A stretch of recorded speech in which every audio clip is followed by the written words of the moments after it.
Now, when I first read the topic of this message and I thought it was got to be about obedience, I was wrestling with God. I was like, what do you want me to share with that? And I came across in my own prayer time in the morning, I want to read a reflection that I've written up before. And I came upon this one, just a random one. And it's called, I love and serve God with my whole heart. I wrote this a while ago. I read it and it's like, God, I really messed up. I forgot this about obedience. Okay? So it says, I love and serve God with my whole heart. I love and serve God with my whole heart. I love the Lord my God with all of my heart, all of my soul, all of my strength, all of my mind. I love my neighbor as myself. I decide to love and serve God. I choose to be patient and kind. I'm not jealous or boastful or proud or rude. I don't demand my own way. I'm not irritable. I keep no record of being wrong. I do not rejoice about injustice, but rejoice whenever the truth wins out. I never give up. I never lose faith. I'm always hopeful, and I endure through every circumstance. See, God is working in me. I'm not saying I'm there yet, but that's where I'm going. I love him with all my actions. I obey Jesus and keep all of his commandments. I remain in his love. His perfect love casts out all fear. I love others and his love is complete in me. The Father loves me and they have come and made their home with me. I love him with all my emotions. I love God more than my greatest love, my earliest love, my dearest love, and my nearest love. I love him because he first loved me. I don't love the world or the things of the world. I know the love of the world squeezes out the love of the Father.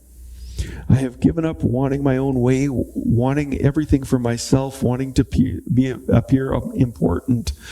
The lust of the flesh, the lust of the eyes, and the pride of life have no rent-free space in my brain. I have chosen and I show that I know and I love and I serve God with all my heart. And the reflection question was, would others say, I've been loving and serving God lately?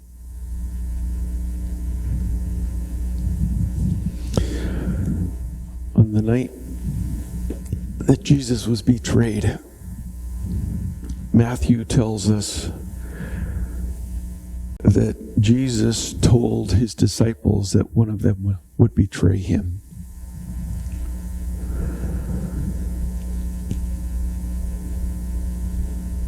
And verse 22 of chapter 26, this isn't on the screen, says that greatly distressed, each one turned and asked, am I the one, Lord? When it got to Judas, Judas said, Teacher, could it be me?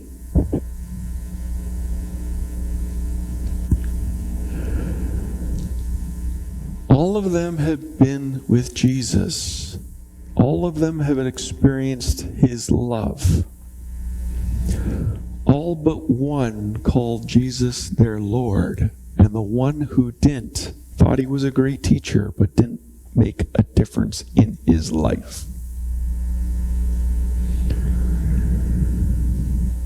We can talk about love until the world hears us and believes us, even though they don't, because they don't see us love. I guess it all comes back to this when we talk about obedience. Is Jesus Lord of all? Is he Lord of my time in the day-to-day of my everyday? Can he have that moment between moments, those time between times when I just want to connect with him and be aware of his presence?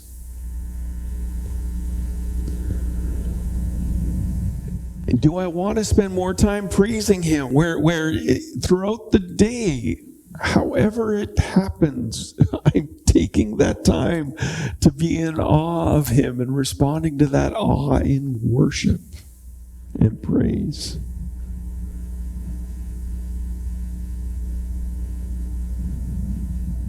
Do I look at the past of my day? At the end of the day, do I look at my day? Do I think about the next day and say, God, how can you be Lord of my day better?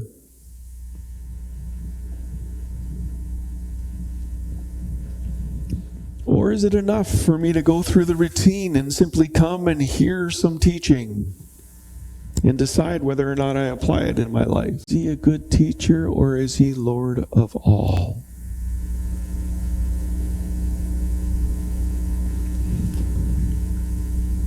Holy Spirit is calling us to seek him and find him. Holy Spirit is telling us this is not the best that he has for us.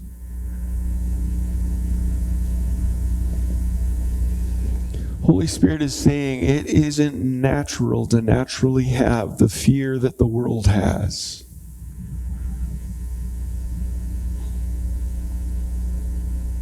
Holy Spirit is saying, you will seek me when you find me, when you seek me with all of your heart.